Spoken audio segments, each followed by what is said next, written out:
I'm just spending a little time on the chamber itself. You said between that and there were other types of filters, like a cross-air filter and a bottom draft filter. Okay. Could you explain a little bit? Yeah. So there's two different. Like so that micro, Mark. Okay. So from my research, there's two general types of spray booths. There's a downdraft and a cross draft. This style of booth that you have built was actually a cross draft. And what that means is this is where the suction is coming from in this booth. So we're drawing air across our work surface and we're evacuating the paint particles across out of the back. So that's where the term cross draft comes from. A downdraft is really what you see in the Micromart one, where the filter is on the bottom and you put your workpiece here and the paint particles get drawn to the bottom and taken out. Okay.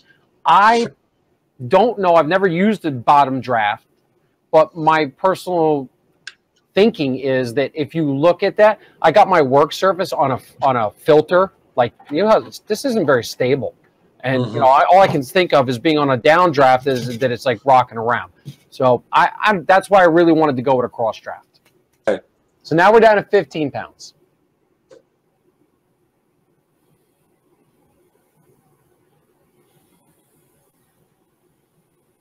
For me to get coverage, I'm opening my brush up so much that now I'm getting splatter again. Or if I do it like this, look how light it gets. It's so light that we're going to be putting a lot of coats on. And I just blew it out again. Right. So when you go down too low, it can have the same effect as too high. Right. So you got to find that medium that you're happy. Medium. That's what I'm trying to show you here.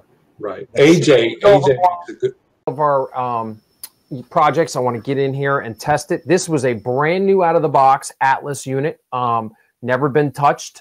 Put it on the test track and ran it. It ran really well. Had no binding, no squealing, no issues. The headlights worked, so it was a good candidate for this project.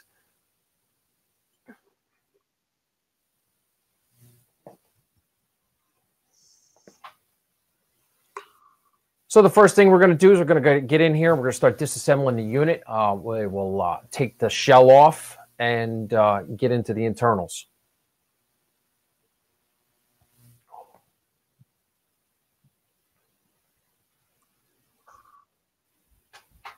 Once again, storing the parts in your Chinese containers? Actually, no, I ran out of Chinese food containers. I'm just using the jewel case on this one. I got so many projects that they're all backed up. Time to have a party. Yeah, it's time to get some Chinese food. So I'm going to get in here, loosen these screws up on this chassis and split the frame. And we'll drop the trucks out and we'll pull that light board out. Also, we're going to get that light shield out of the way and pull the fuel tank off. Now with this unit, because it's a newer Atlas unit, I did not mess with the wheel sets. I went with the standard wheel sets that came from Atlas because roughly, I don't know time frame, but I'm going to say, you know, after 2005-ish or so, they started making these lower profile wheels on their locomotives. So there's no real need to put a low profile set on them. You know, in the past, the reason I've been doing that is because with the 6-axle units and the older Atlas stuff, running with the Code 55, the low profile wheels just run a lot better. But this unit already had a good set of wheels on it, so I didn't even mess with that. If you have a runaround track at every town or switching location where you're going to do switching, you cannot get trapped. Yeah. You can make the switch moves. And I think that's a thing that many people, when they're designing their own layouts, forget. They forget that industry they're going to go by on the main line that maybe needs to be switched. They forget to put a runaround track in, and that's really important. Yeah. Right, and I'll shut up. The other thing I'm going to key on what Bill was saying is this runaround. If you look, I got 3 cars here, and then I got to leave a break for the road crossing. I can maybe fit one more in down here, and that's it. But that doesn't limit you. You can still make multiple movements to get your train turned around in pieces. So it doesn't have to be a 2,000-foot siding, to get the effect of what you need. This one's a rather short run around here because of the track configuration. So, Mike Simmons says the Go ahead, Bill. I'm sorry. Mike Simmons says a 3-man crew saves a lot for the conductor and brakeman walking, which is true. That's key, and Mike brought that up on my channel, and you got to look at your time frame. So I did some research, and I found that 1988, the era that I'm modeling, Conrail still had 3-person crews. So that means that, you know, you have a guy riding on here, and they have one on the ground throwing your turnout. So in real life, it's kind of shortening the time for movements. So that's another key, is also knowing your era that you're operating in. Are you having 3, 4, or 2-person crews?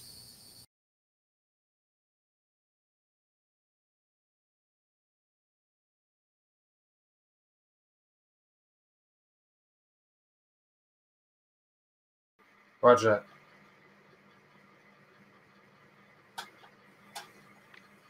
Howdy, howdy, howdy. Yeah, I know I'm not Big Bill. Welcome to Joe's Train Room. Big Bill is under the weather tonight, so he's not going to be able to make it. So it's just going to be Joe and the tech guy behind the curtain there, so don't pay any attention to him. As Bill says, a little bit of homework for tonight. We've got Joe's show tonight. Tomorrow night's Johnny Small Train Talk, 10 o'clock Eastern Time. February 27th, it's going to be Big Bill. Who's Big Bill talking to? He's going to have Brian Burke on. He's starting a new layout in a new house. So we're revisiting with him on the 27th. Then 28th, we'll be back to Johnny Small Train Talk show. Bill's show, by the way, will be at 9 o'clock Eastern Time. And then my show is at 10 o'clock Eastern Time. And thought there was some other news. Something I was going to announce, but yeah, anyway. Oh, yeah, since we are losing Google Plus here real soon, for those that are been asking and wondering, we are checking into different venues, but one that we're kind of looking at too is groups.io. So if you guys want to go take a look at that, it's free. Join up, take a look, see what the train groups are there. We've been getting really good reports on that. It's got pretty much like G Plus. So check it out. Let us know what you think about it. Alrighty, I think I'll just turn it right on over to Joe, since he's already been sitting there patiently on his stool. Thanks, John. So there you go, Joe. It's all yours. How you doing tonight, buddy? Doing pretty good. If I get my thumb back on the switch. How's your weather? Raining for the next 3-4 days. Ugh. Yeah, we got this big snowstorm supposed to roll in on the East Coast. We're supposed to get socked with like 5 or 7 inches, and it turned over to rain. And man, let me tell you, I wish I had a weatherman's job. Get paid over $100,000 a year to be wrong about 60% of the time. Yeah, really. Well, I think I'd rather have the rain than snow and ice. Yeah, I'll take the rain any day. Yeah. All right, so tonight, first of all, welcome to Joe's Train Room. Welcome to my layout, the Sayhurst Secondary. Today, it's going to be a little different for me because I feel like I've left my right shoe at home because Bill's not with us.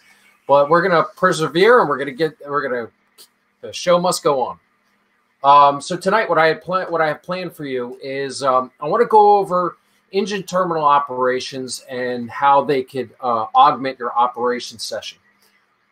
So this topic came up at one of our ops sessions where, you know, it can kind of fill the position of an operator, just, you know, hustling around the engine terminal, you know, getting stuff out to the yardmaster so he can make up trains. And it's become a little topic that's kind of popped up in my mind that, you know, a lot of people don't really focus on the fact of engine terminal operations and what's involved in it, and how you can work it into your op session to just, you know, expand the horizons of it.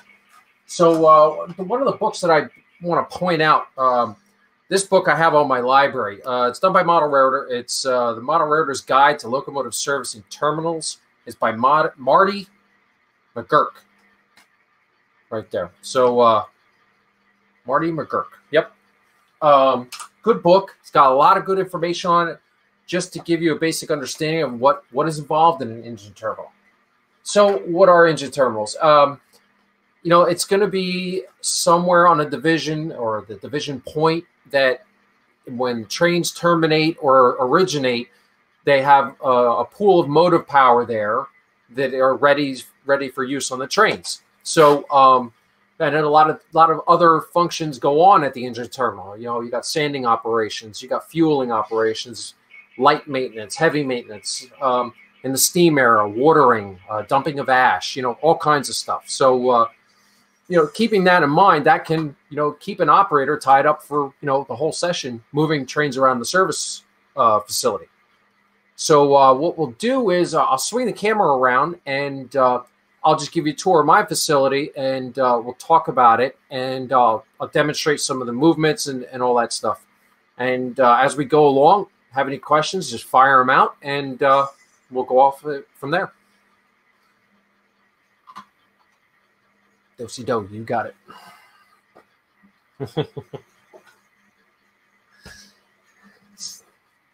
Yeah. Okay. So this is my engine terminal.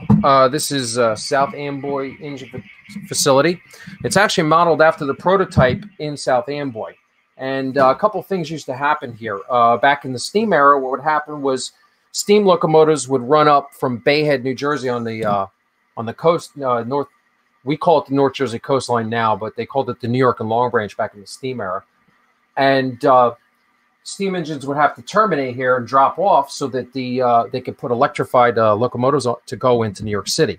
So that's where this terminal started from. And now I've kind of taken it into the modern era where Conrail has, you know, kind of made it their home here and has taken the reins. So in this facility here, we have the sand. This is an old cold dock that Conrail converted over to sand. They used that to sand up the locomotives for the day. There was no fueling pads or fueling facilities here. What they actually used was tanker trucks. Tanker trucks would come down from Newark out of Oak Island and fill up the tanks on the locomotives. The water tank facility here is actually out of service, but it was there right up until they vacated the premises and demolished it all. This facility here, the engine house and all the associated equipment was in here until roughly 1989 or so when they bulldozed it. The engine house, pretty straightforward. All it was for light servicing, you know, changing of air filters, inspection of brakes, maybe changing out a brake shoe or set or so, because they did have pits there. So that's what they did here. So what I'll do is I'll bring some power over from the arrival track. So I'm going to take this unit here.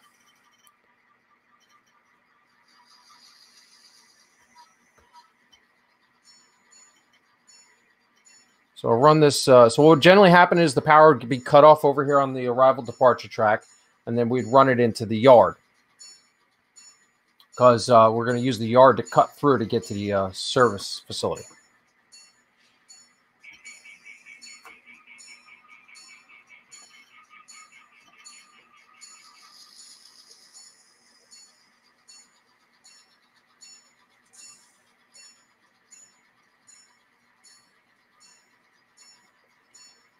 So generally speaking, the way I run my terminals, the first stop is going to be to the sand tower and the refueling pad, just to top everything off from getting back from a run.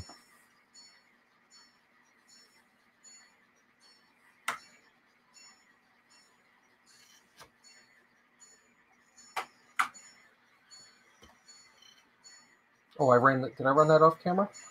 Nope, there it is. Okay.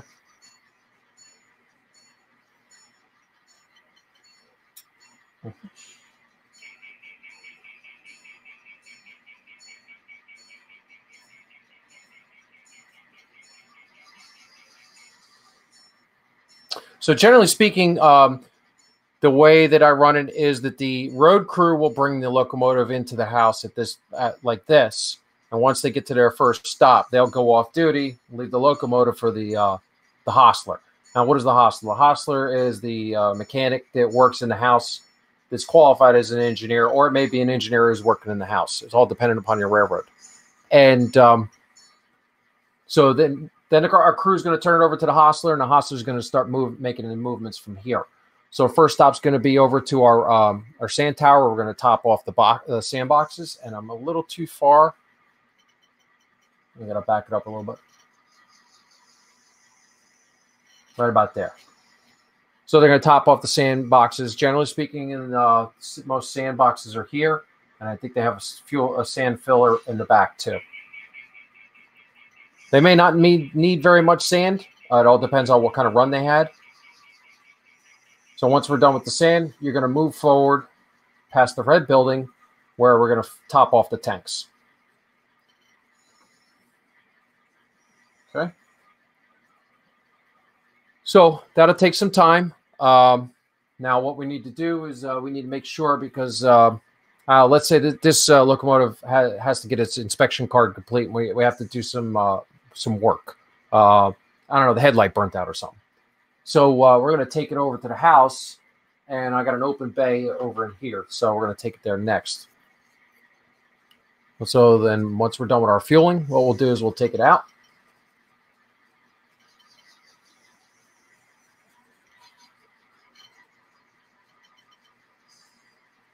And we're going to be going over to track number 2.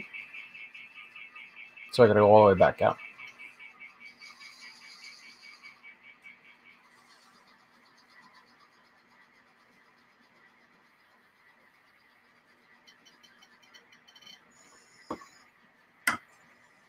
All right, so we're going to take this one into the house in the bay on track 2.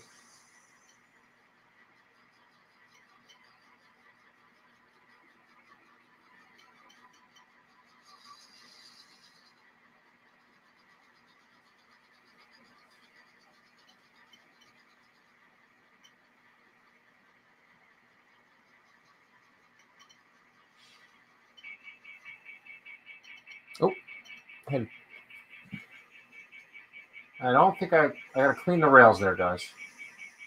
Sorry about that. Yeah, we'll stop right there in the bay. Okay.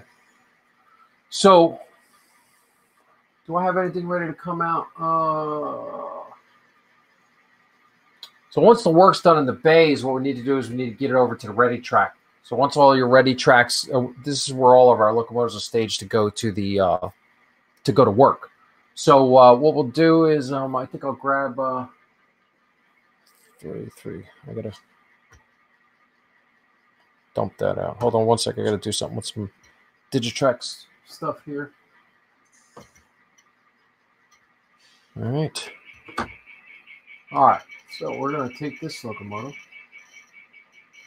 You know what? Come on. Start this one up. 3385 in bay 1. Oh, hold on, guys. We got a blown speaker.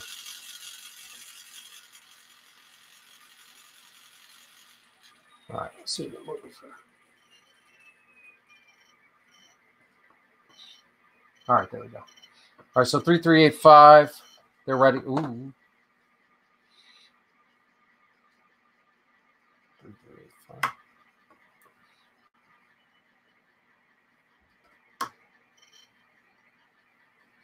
All right, there we go. So we're gonna move 3385 out of the bay, and we're gonna take it over to the ready track.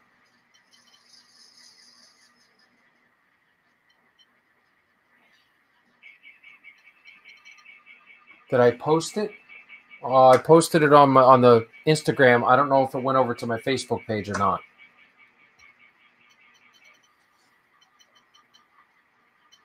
Okay. I usually do a post on my page right before we get started. I don't know if it went over.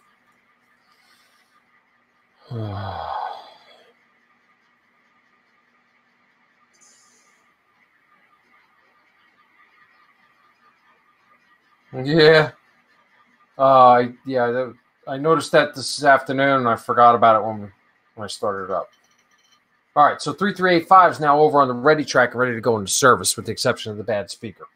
So as you can see, I'm just been moving small things around here, and if I bring in another locomotive to go into the sand tower, what was that? 3385. We're gonna do loco dispatch. We'll do loco 1980.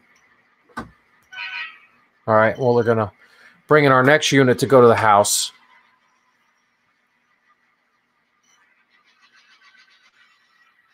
Yeah, I'll get you.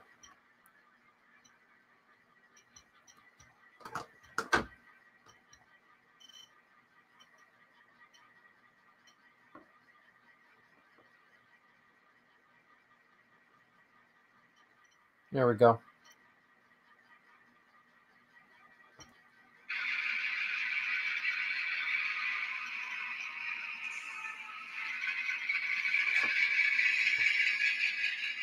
So we're going to take our next unit in to go to the sand tower, and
so we'll bring 1980 in here. I'm going to bring him over to the sand tower to get topped off, and then we'll bring him over to the fuel pad. Right there.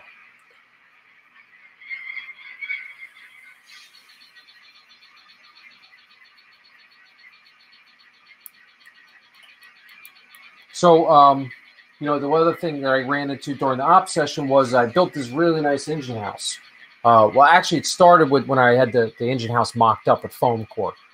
My operator of the yard had a tendency to lift the building off so he could see what units were in the house. So then I was like, okay, didn't really think about building a detailed interior for the engine house, but then I was like, well, I'm going to have to because I got to have a removable roof. Because once I put the building down, the people who are operating here can't see what engines are in the house. So that was one of the considerations that you need to take into account when you're doing your engine facility.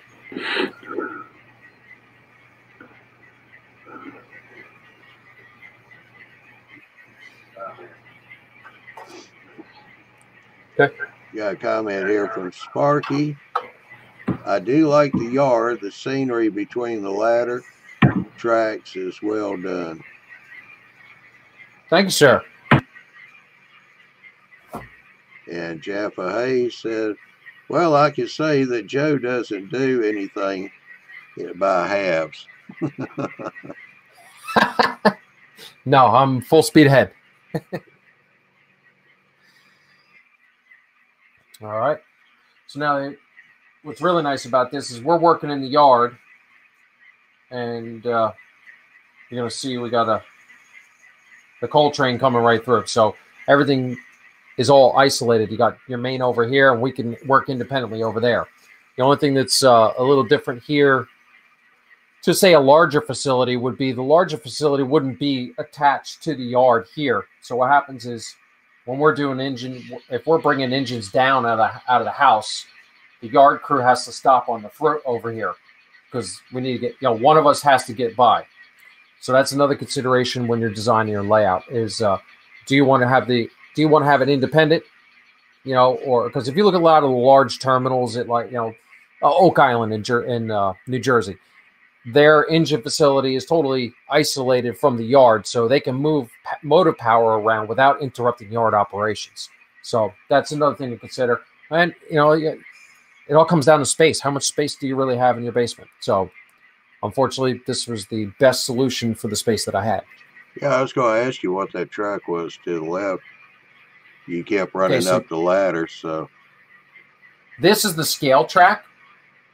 So, and it also, I use it as a bypass. So if the yard crew is in here on the throat switching, engine motor power coming down to track 2 can bypass the yard crew and not interrupt them. Well, they have to restrict their movements a little bit, but we can at least scoot by and not have to move the whole unit. Yeah.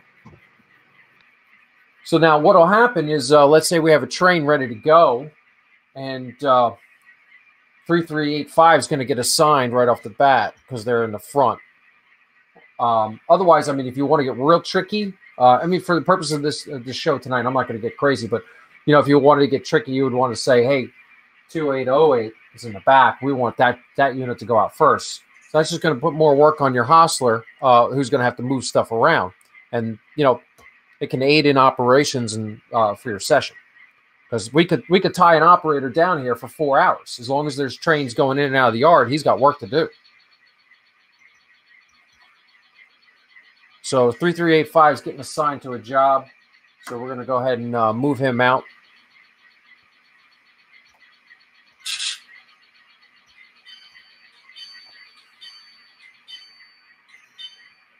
We tested the bell, tested the horn. We're ready to go. So we're going to take him and move him down. And I'll put him on the scale track until his train's ready to go.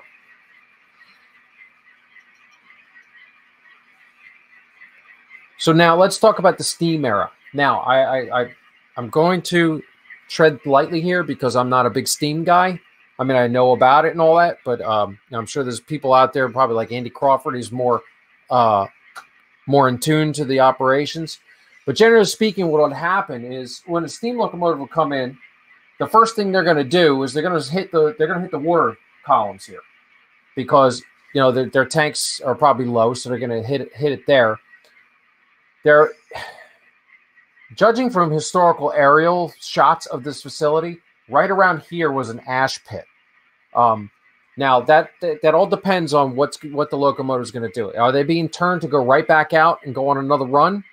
Or are they being put in the house and put in the boiler cold for work?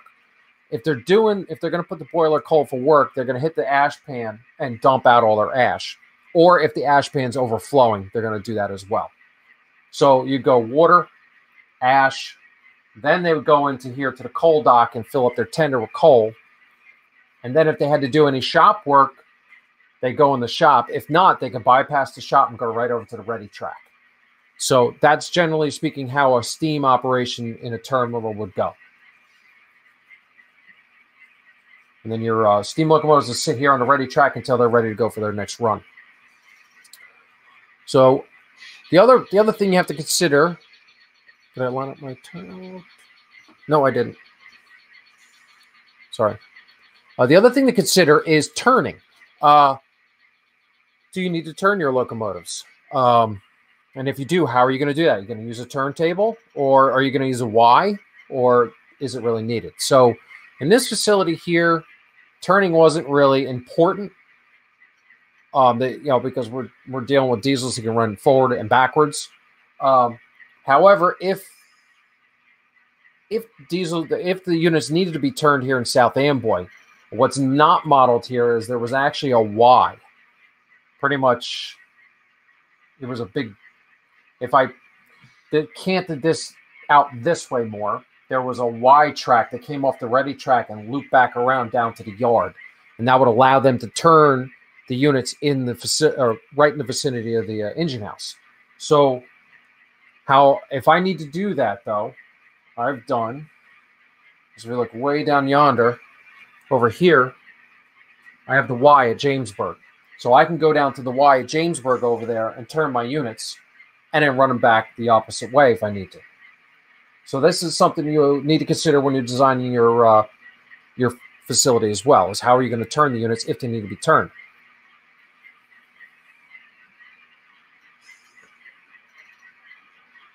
Okay, so 3385, we're going to move him up into position here. 1980, they are done over at the sand house filling and their tanks. So we're going to take him out. They don't need any shop work, so we're going to bypass the shop with 1980, and we're going to go right over to the ready track.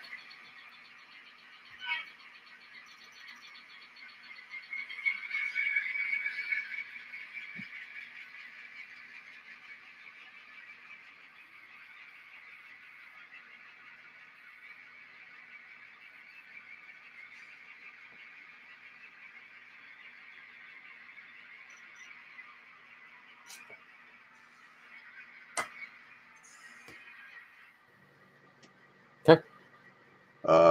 Jaffa Hayes had a comment. It could make operations interesting through moving things around inefficiently, but interesting.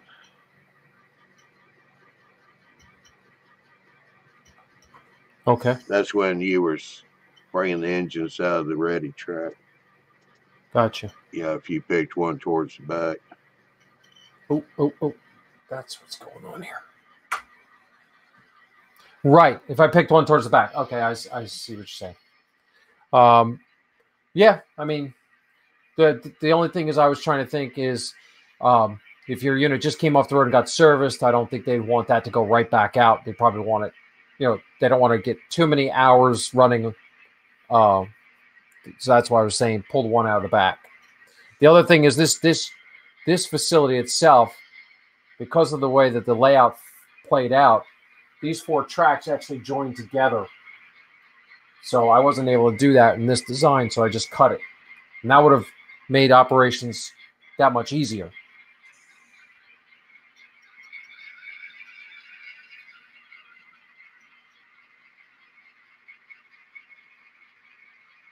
So we got 1980 on the ready track. So we're going to bring in 7776 from their run.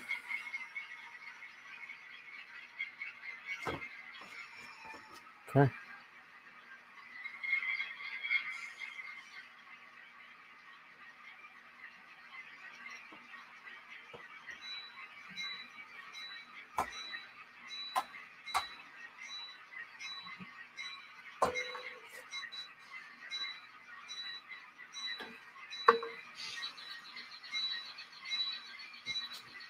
The other thing that to think about it at your terminal is, are you using cabooses? How are you servicing your cabooses? Are they being serviced in the terminal, or do they have their own designated caboose track to get their servicing done?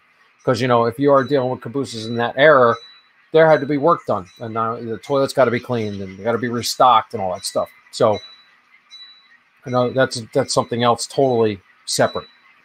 Here at Brown's, my cabooses are handled over here on track 3.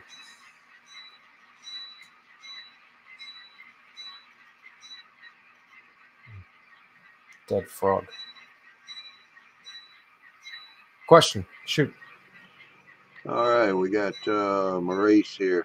Are you holding the locomotive under the tower for any specific period of time to fill the sand? No, to be honest with you, I wasn't. That could be. You could set a time limit. You could say, you got to wait for 5 minutes at the sand tower 5 minutes on the fast clock at the sand tower, and 15 minutes for the fast clock on at the fuel pad. That is a really good question. Never really thought of it, so that'll be something I think I'm going to research.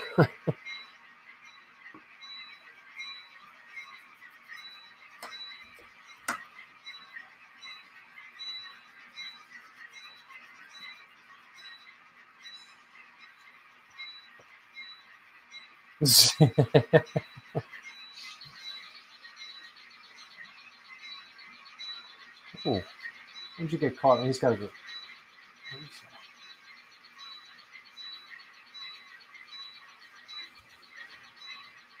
Oh boy, we did it now. We did it now. What happened? Yeah, we put one on the ground.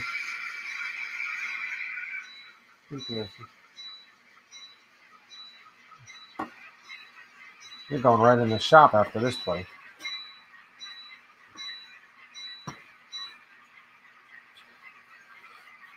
Okay, so then we're going to take, we'll leave them over there. We're going to take 3385 out of the ready track, and I'm going to move him down to the arrival departure. Yeah, Marie said that have to get EDK to add that to train crew. About to send. Okay.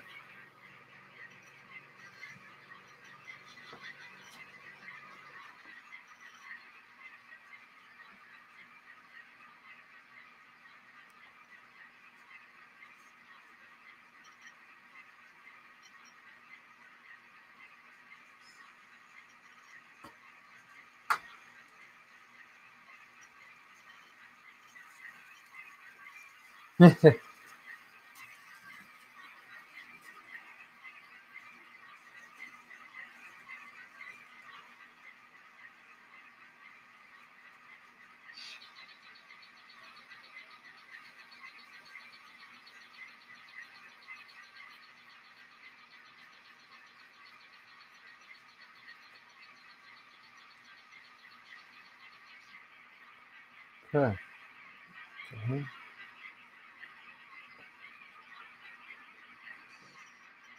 All right, we'll stop him right there. Just right off the camera. Yeah, Dwight said typically whenever one watches, problems crop up. Yeah, of course. Right? Always.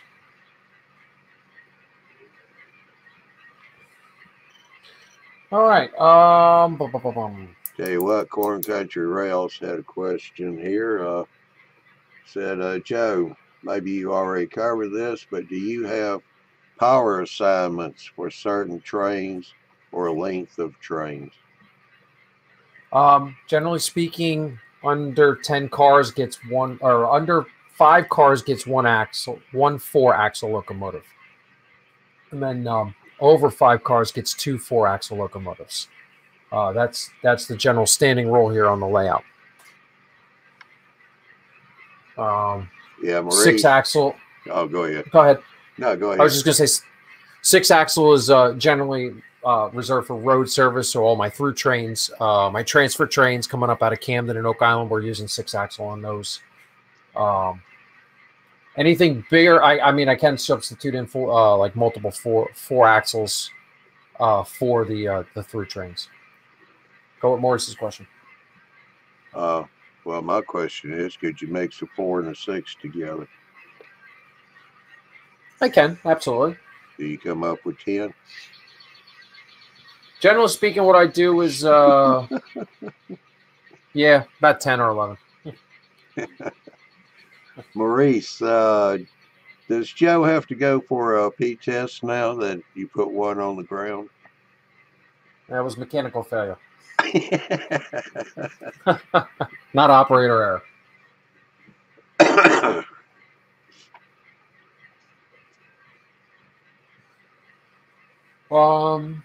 Okay.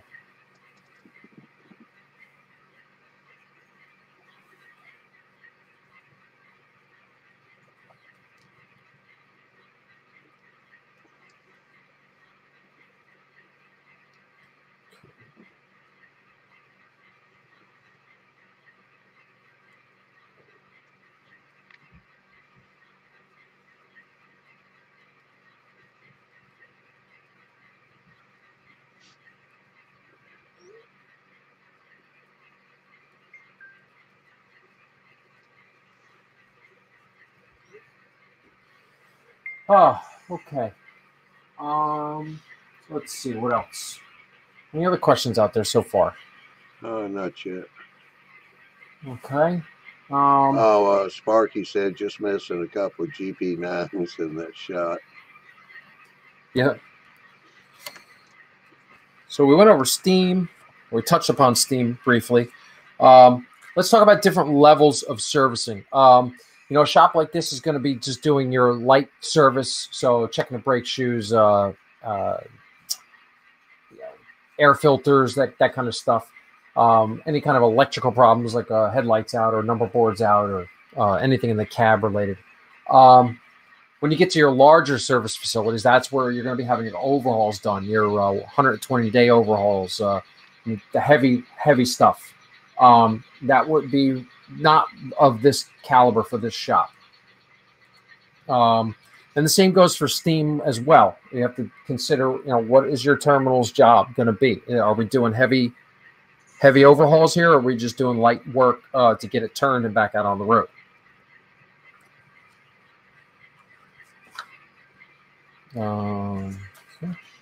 Also, what is your fuel? What fuel are we going to be using? Here we're going to be using diesel. We're fueling from a tanker truck, so we don't have to have a fuel pad. If you're running a larger terminal operation where you're dealing with a lot more locomotives, most railroads would put in some kind of tank facility to hold all the fuel, and they would have a fuel pad. So, with the hoses, those are the ones that you usually see in between the tracks with the hoses. Coal. If you're dealing in steam, you also have to remember you're dealing with coal, sand, and how are you getting that there? You're going to have some kind of service track for the terminal itself, somewhere to get that coal into the bin, through the use of open top hoppers. Sand, how are we getting the sand into the sand tower? Now, this facility is a little unique because it doesn't have the iconic sand towers that everybody's used to with the hoses hanging down. They converted their old coal dock to sand.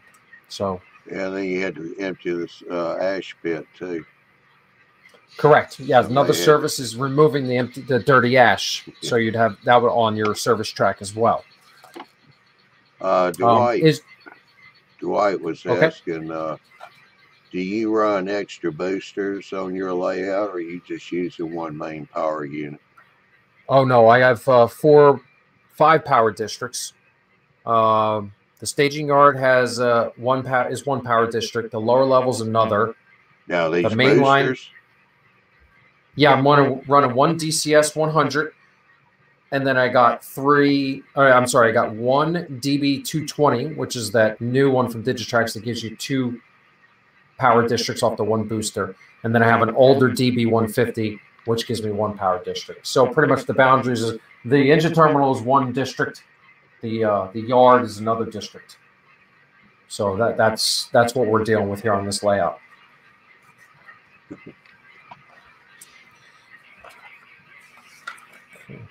Hope that answers his question. Yeah, evidently with my mic on, Maurice said he's picking up an echo, so I'll keep it turned off unless somebody has a question. Okay. All right.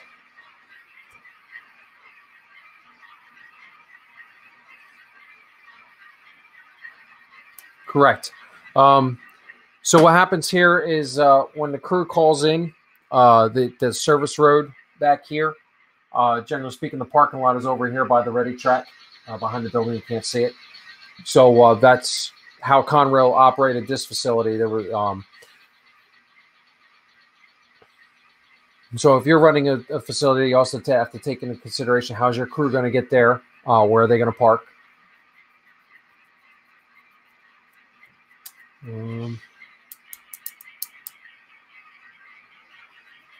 All right. Go ahead. Brian W. Thought I remembered an older DCS Zephyr being installed during a video as a booster. That is correct. Yes, I took my old Zephyr and made it the booster for the staging yard. And I did that by changing one of the op switches on that Zephyr. I'm not going to quote it right now because I can't remember. If you look in the manual, they tell you how to change it over to become a booster. So really, it's the Zephyr's acting as a slave is how it's working right now. Yeah, it's still on. It's over in the down at the bottom of the helix through the hole in the wall. Or else I'd show you.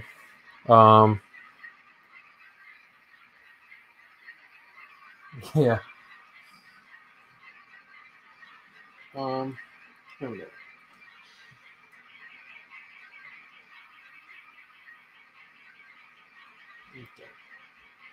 See, these are the 4 boosters that I have down in here. And then the 5th one is over in the staging yard. Okay.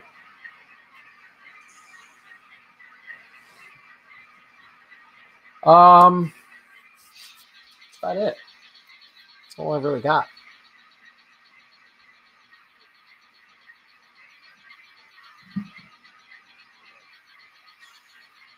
Okay.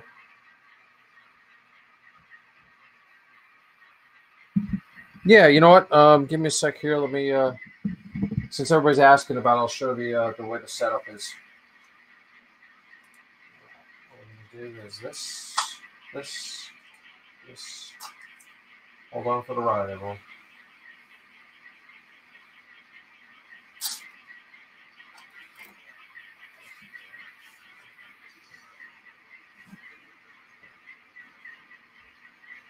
Okay, so generally speaking, what's going on here is I have the four units. These are the railroad amp meters. So that'll give you. Let me turn this off so you get rid of this reflection. So that.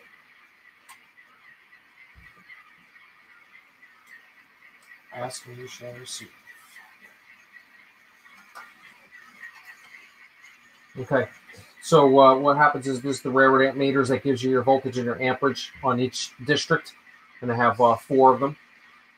Then generally speaking, with all these gadgets and doodads that are down here, this is my power cabinet, and that gives me my DC power for all my turnouts and all of my other associated equipment. So what I'm using here essentially is 2 ATX power supplies, and I get multiple voltages out of this. I get each one gives me 2 12-volt DC. It gives me 1 5-volt DC, and that's how I run that.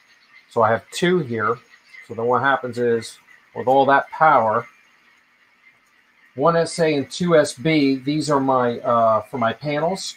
So I've divided in the layout in half. The south half is over here, and the north half is here.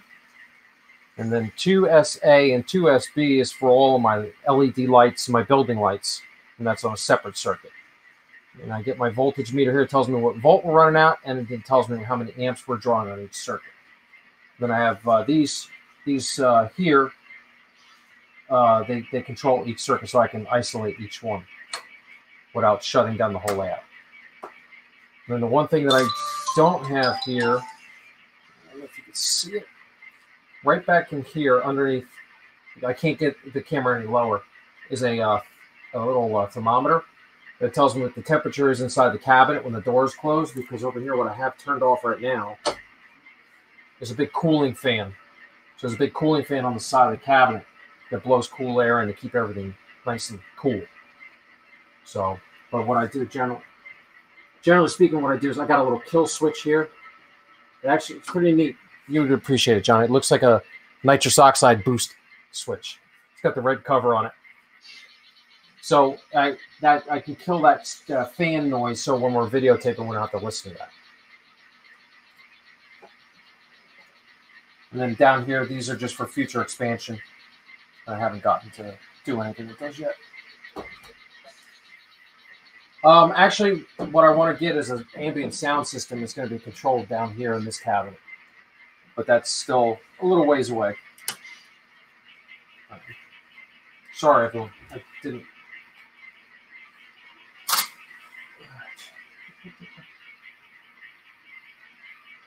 Oh, yeah? Raining? Thundering?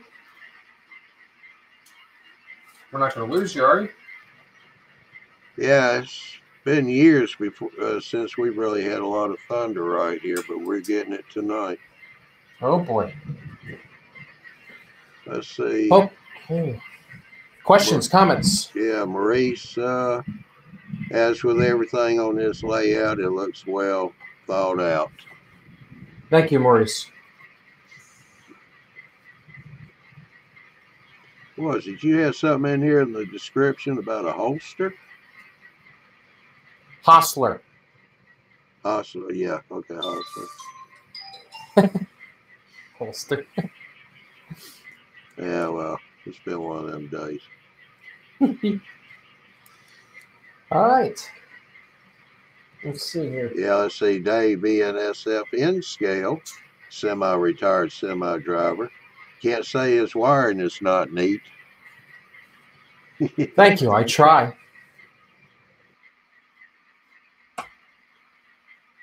All right. So 7776, we're going to shut you down and keep you in place.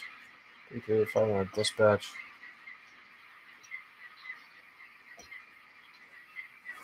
Yeah, I can do that.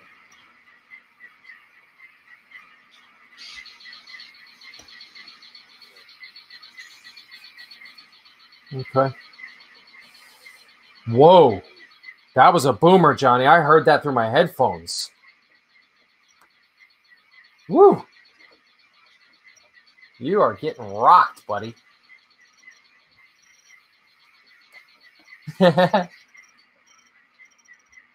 All right, so let's see here.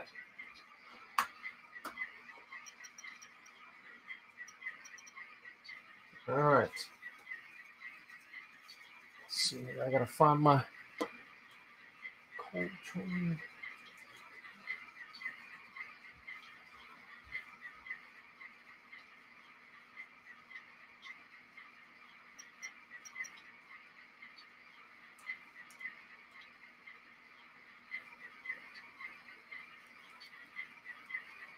All right, I just told everybody that generally I'm going to put 2 4-axles on this train leaving, but I'm just going to stick it on like this.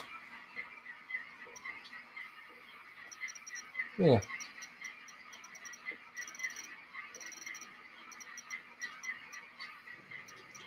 Dwight's asking, is every piece of track wired? Yes. And the frogs are wired. The frogs are powered through the tortoises. So this way the tortoise acts as the reverser. So if we, when you get that divergent route, you got to flip polarity on the frog. Look at the slack on this pin here so I can.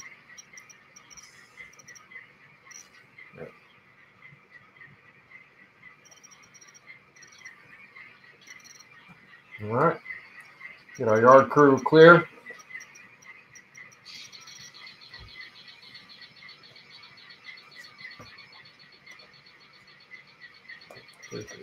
Five.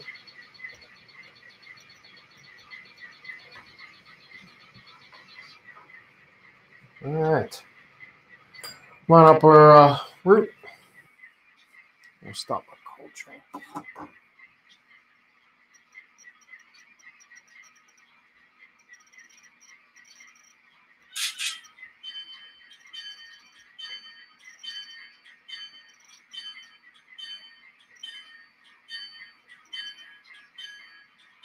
Oh.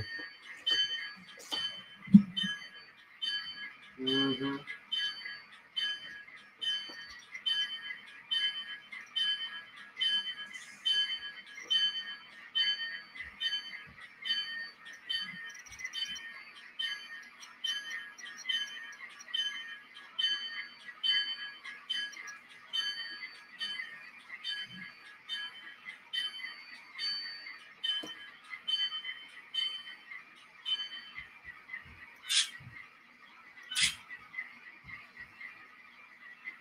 There we go.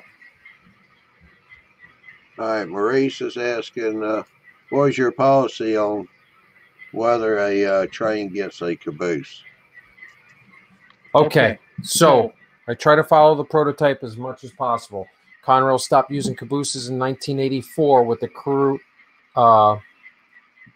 agreement, their contract they signed, and there is some exceptions to that rule. The exceptions to that rule is if in local service there arises the need for rear end protection, such as a congested downtown area where you have a lot of crossings. Also, any long backing maneuvers, it was allowed for the use of a caboose. So that is the rules here on the layout as well. If you have a long backing maneuver, we're going to put a caboose on for the ride. And if you're going downtown, like downtown Freehold or something like that, they put a caboose on as well. Hope that answers your question, boys. And Brian W., are you MU in the units using advanced consist or basic? If advanced, do you normally keep the same pair together? Oh, excellent question, Brian. I was just talking about this. Unfortunately, my unit that I could demonstrate is in the staging yard. It would take too long to get out. So all my consisting is done with basic consisting through the DCC system. However, I have found that with ESU users, so you know how you got that fancy drive hold? Which one's, hold on one second. Local dispatch.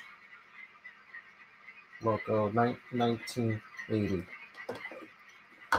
So if we look at this loco here, number 1980, right? As soon as he starts up. So for those of you who don't know what the ESU drive hold is, I'll demonstrate it real quick. 1980, keep moving Conrail, it's the GE B23-7. So if I press F9, I can crank that up all the way to notch 8, and it won't move.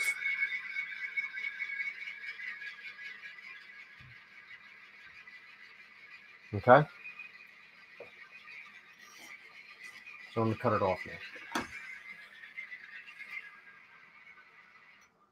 All right. So having that in mind, drive hold is a great feature that allows you, and I'm going to demonstrate that in a coming show. Drive hold that allows you to feather that, lock the speed into the motor so it has a constant voltage, keeping the speed the same. And then you can feather that sound using the drive hold. And that'll allow you to simulate, when a locomotive is coming up the grade, he gets to the crest of the grade, and then he's going to cut back on the engine and let it just coast over. Allows you to do that kind of stuff. The only caveat is with the ESU system is when you MU the two units together using a simple MU, simple consisting, you cannot use the drive hold feature on the trailing unit. The way around this, and I actually was, this is a funny story. I actually could not figure out how to do that. So I sent a message to ESU. Lo and behold, guess who emailed me back? Matt Herman himself. And he said that you have to go in and do an advanced consisting. And then you have to do the mapping to map which functions you want to use. So took me an afternoon, figured it out. So I have one set that I have advanced consisted, and it's an address of 10. The only downside to that is, let's say those two units that I have consisted right now, number 10, and I want to break them up and use them in different spots. You then have to go and undo the advanced consistent. It's very cumbersome to undo. It's almost easier just to go CV8 to 8 and start all over. So, so I have one power set right now that's advanced consistent. Everything else I just use simple consisting. I think that answers your question. Anything else?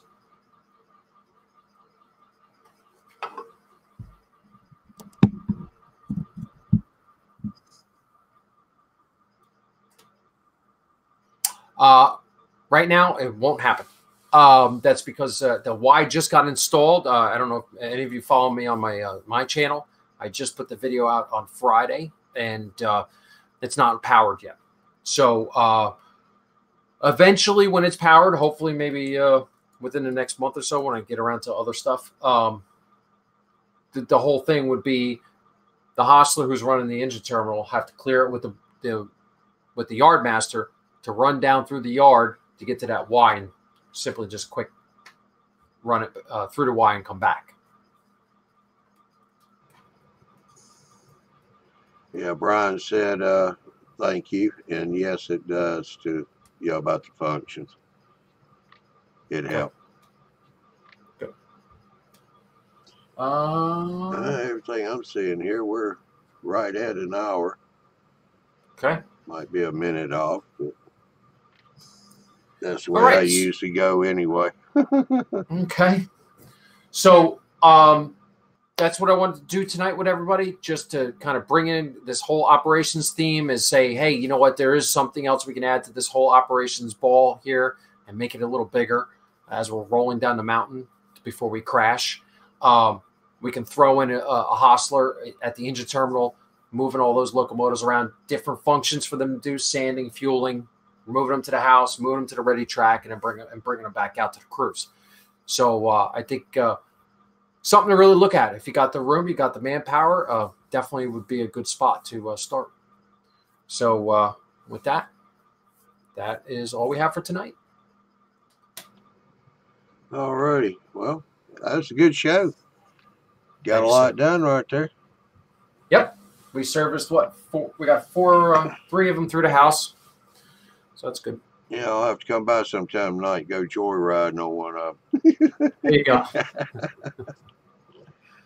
All righty. We appreciate everybody coming in tonight. And let's see. I think I'll do something a little different here. Throw up a splash page. All righty. Whoa. That's a little big, isn't it? Let me get my screens reduced down here a little.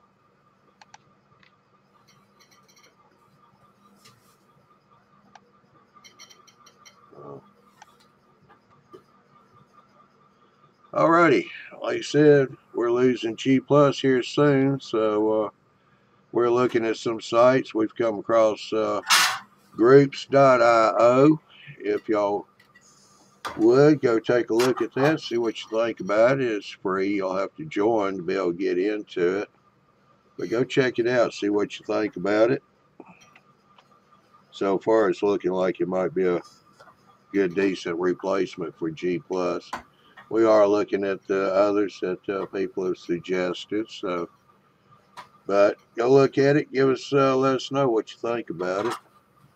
Let's see. We got Johnny Small Train Talk tomorrow night at 10 o'clock Eastern time. So, you don't want to miss that one. Finish the week out. Next week's going to be a little light. February 27th is Who's Big Bill Talking To? He's going to have Brian Burke on. He was on 2 years ago, but since then he's gone through 2-3 houses. So he's building a whole new empire now again. So we're revisiting with him, see where he's at. And then on Thursday, 28th, will be Johnny Small Train Talk. Bill's show, Who's Big Bill Talking To, airs at 9 o'clock Eastern time. And then Johnny Small Train Talk airs at 10 o'clock Eastern time. And that will finish off the month. We'll be getting into March. And we'll start giving out that schedule next week. Y'all have a good one. We'll see you tomorrow night. Thanks, everyone. Yeah, be safe.